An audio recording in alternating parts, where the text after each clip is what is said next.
Welcome to Sociology 201. This lecture introduces students to the basic idea of what sociology is.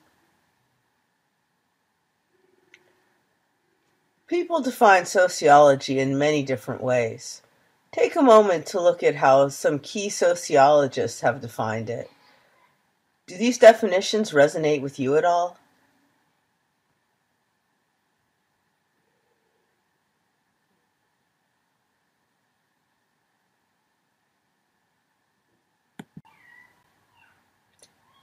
The American Sociological Association was founded in 1905 and today has over 13,000 members.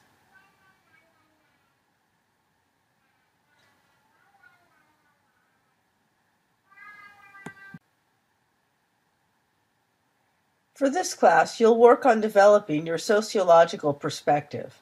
In other words, you're going to learn to think like a sociologist.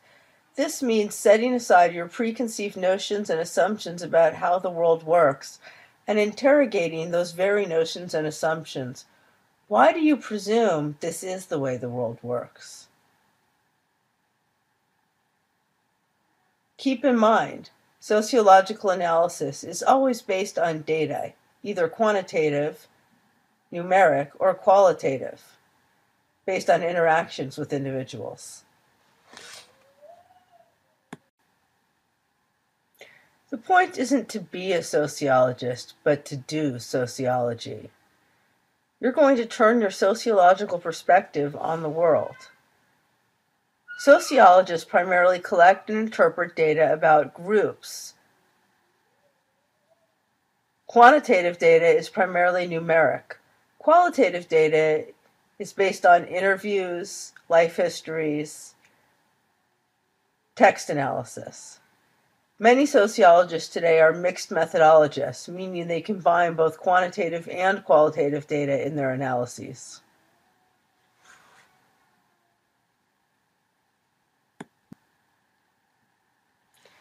Researchers distinguish between micro and macro level research.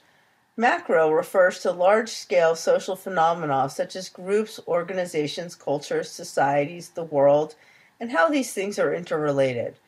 Micro focuses on small-scale social phenomena such as individuals' thoughts and actions. How do individuals make meaning out of what goes on in the social world?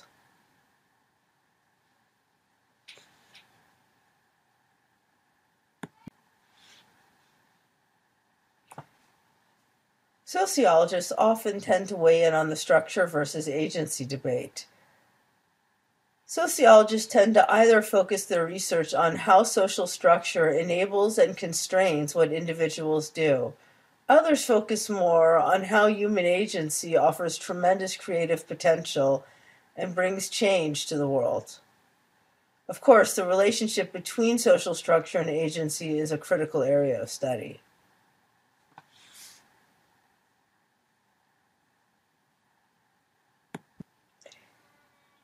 In 1967, Berger and Luckman wrote The Social Construction of Reality.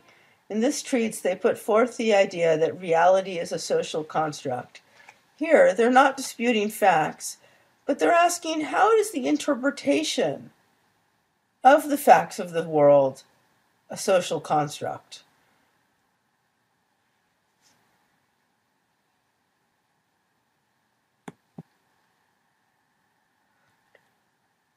Berger and Luckman highlight how the micro and macro are combined in this process. Social reality, how we understand the world, the meanings we make, it certainly is created through what we as individuals do.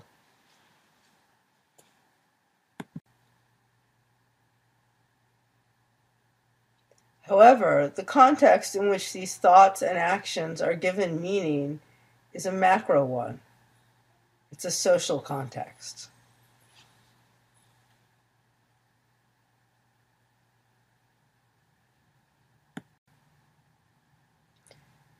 You may be wondering now about the difference between a social structure and a social process.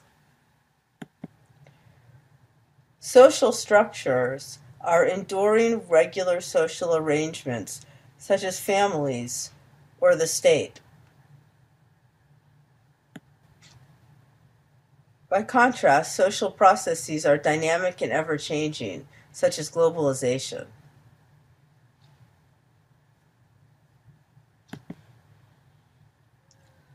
Some sociologists focus more on pure theory. They believe we need to completely understand the social world before we should do anything to try to change it. Activist sociologists think that we should combine theory and activism. They're not mutually exclusive. Explicitly activist sociology argues that all activism and theory are inherently intertwined. Many classic sociologists were social reformers and activists.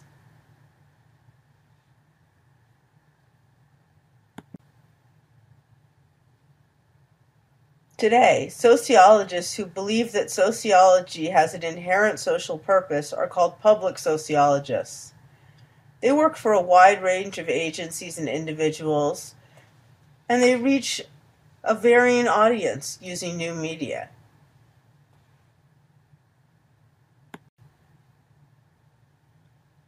To learn more about the academic field of sociology, visit the website of the American Sociological Association.